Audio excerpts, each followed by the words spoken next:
ini dia episode keempat dari drama The Devil Judge. Di episode sebelumnya itu, persidangan anak menteri ini belum selesai.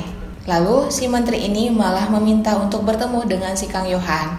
Dan di pertemuan mereka ini, si Kang Yohan langsung bilang kalau dia memiliki syarat. Si Kang Yohan ini belak-belakan bilang kalau dia ingin si menteri hukum ini mengungkap kebenaran kasus yang terjadi di 19 tahun yang lalu. Dan kasus ini menyebabkan yang terdakwa itu untuk bunuh diri. Dan yang terdakwa ini adalah orang tua dari anak buahnya si Kang Yohan. Jadi dia ingin menolong anak buahnya ini guys. Nah si Kang Yohan ini terlihat sering makan sendiri di rumah besarnya. Lalu si Kim Ga-eun memasuki sebuah ruangan yang pernah dimasuki oleh pengasuh itu. Nah di sini si Elia sangat marah sekali kepada si Kim Ga-eun. Terus si Kim Ga-eun memasak sebuah roti bakar untuk si Elia. Dan akhirnya mereka pun berbaikan guys. Dan si Elia ini adalah anak dari kakak angkatnya si Kang Yohan. Dan selanjutnya asisten si menteri hukum ini memberikan informasi bahwa tingkat kepercayaan masyarakat terhadap kejaksaan yang dia pimpin sekarang sudah menurun akibat dari permasalahan anaknya ini.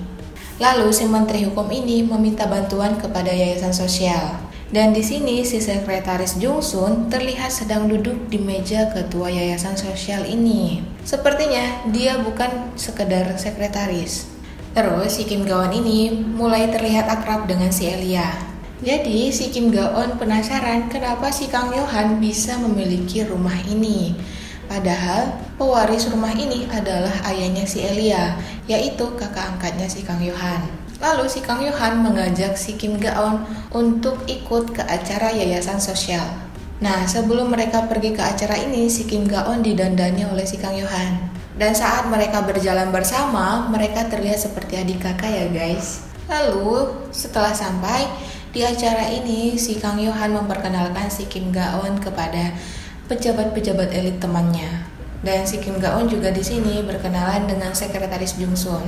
Kemudian si Kang Yohan datang menghampiri si Kim Ga-eun karena saat itu dia dikerumuni oleh ibu-ibu yang ada di situ guys. Saat si Jung Sun memulai acaranya, si Kang Yohan, si Kim Ga-eun dan bersama elit yang lain itu menyaksikannya dari atas. Dan saat pidato si Sujung sebagai ketua yayasan, si para elit ini dan si Kang Yohan terlihat menertawainya.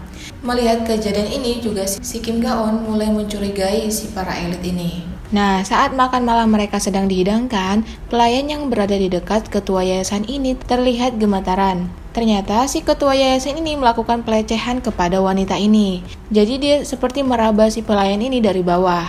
Wah, sungguh biadab kelakuannya si kakek tua ini guys. Lalu si Jung Sun yang mengetahuinya langsung menghentikannya. Dan ada sebuah rahasia guys, ternyata si ketua yayasan itu adalah sebuah boneka dari si Jung Sun.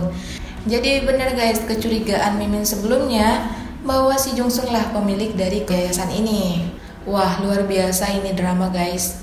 Banyak sekali teka-teki dan misteri dalam drama ini. Kemudian di samping itu, para pejabat elit ini menyindir si Kang Yohan atas persidangan yang dilakukannya. Dan si Kim Ga-eun yang tidak terima dengan perkataan para pejabat elit ini, dia berusaha untuk menjelaskannya.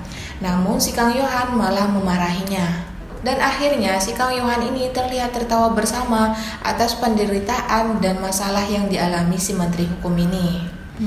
Apa sebenarnya tujuannya si Kang Yohan? Karena saat disindir pejabat elit ini pun dia tidak merasa tersinggung. Dia malah ikut tertawa dengan si pejabat elit ini. Dan si Kim Ga-eun speechless sekali melihat kejadian ini guys. Dia benar-benar bingung tentang sikapnya si Kang Yohan ini. Kemudian saat dia keluar dari toilet, si Jung Sun datang menghampirinya. Lalu si Jung Sun ini mencoba untuk mendekati si Kim Ga-eun. Dia mengatakan kalau si Kang Yohan ini memiliki kepribadian yang berbeda sebenarnya. Dan dia juga mengatakan kalau si Kang Yohan ini adalah orang yang jahat. Karena dia dulu pernah membatalkan donasi yang akan dilakukan oleh kakak angkatnya.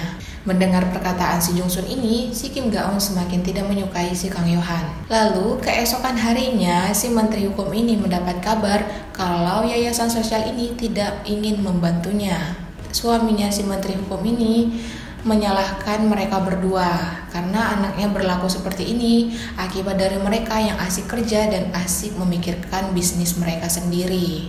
Lalu si Menteri Hukum ini menyesali perbuatannya.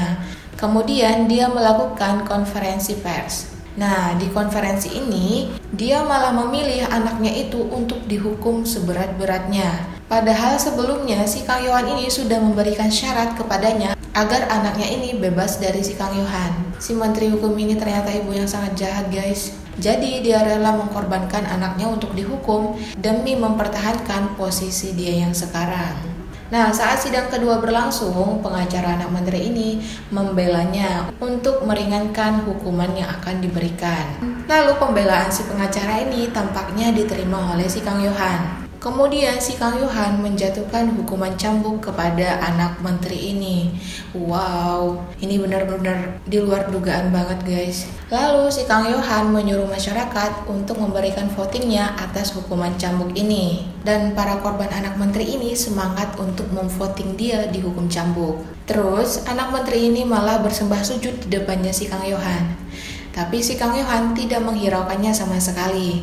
Dia memutuskan untuk mengikuti voting yang diberikan masyarakat. Dan di samping itu, si Hunsu dan si Kim Ga-eun sedang menyelidiki detektif yang menangani kasus kebakaran gereja 10 tahun lalu. Mereka berusaha untuk mendapatkan informasi tentang kejadian itu. Tapi si detektif ini sepertinya tidak memberikan informasi apapun. Terus si Hunsu masih mencurigai detektif ini karena sebelumnya itu dia memiliki banyak utang, tapi sekarang dia malah bisa membangun sebuah toko di area yang bagus. Mencurigakan juga ini detektif, guys. Setelah itu si menteri ini terlihat sangat tidak rela untuk menandatangani hukuman yang akan dijalanin anaknya. Kemudian hukuman cambuk ini disiarkan langsung di televisi. Wah, kalau Mimin rasa ini hukumannya terlalu sadis ya, guys. Dan sebagian masyarakat juga merasa kasihan atas hukuman yang dilalui anak menteri ini. Dan untuk pendukungnya si Kang Yohan malah bersorak gembira atas hukuman cambuk ini. Di sini juga ada si Kim Ga-eun dengan si Hunsu yang sangat tidak menyangka hukuman cambuk yang dilakukan si Kang Yohan ini. Nah, sesampai di rumah si Kim Ga-eun langsung menghampiri si Kang Yohan. Dan saking kesalnya dia mengatakan kalau si Kang Yohan ini membunuh kakak angkatnya sendiri. Tidak terima dengan itu, si Kang Yohan langsung mencekik lehernya si Kim Ga-eun. Nah, di sini si Kang Yohan mulai bercerita tentang kejadian 10 tahun yang lalu. Jadi di gereja ini sedang diadakan acara donasi kakak angkatnya terhadap yayasan sosial itu. Dan orang-orang yang menghadiri acara ini adalah pejabat-pejabat elit yang berteman dengan si Kang Yohan sekarang, termasuk presiden dan si menteri hukum itu. Dan saat acara pembaptisan di dalam gereja ini, tiba-tiba ada sebuah api yang datang dari dalam. Dan akhirnya semua api ini membakar seisi gereja ini, guys. Posisinya sedang berada di luar gereja itu.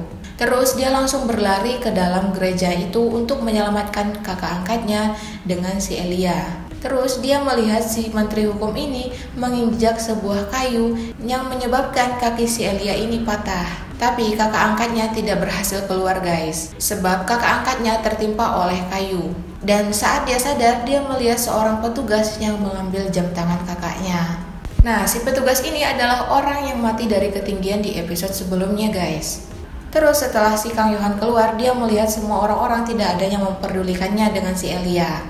Dan di akhir episode ini, setelah dia menceritakan itu kepada si Kim Ga-eun, kata-katanya memunculkan teka-teki lagi. Apakah yang dia ceritakan ini benar atau sebaliknya? Kita akan saksikan di episode selanjutnya, guys. Thank you for watching and see you on next video. Bye-bye.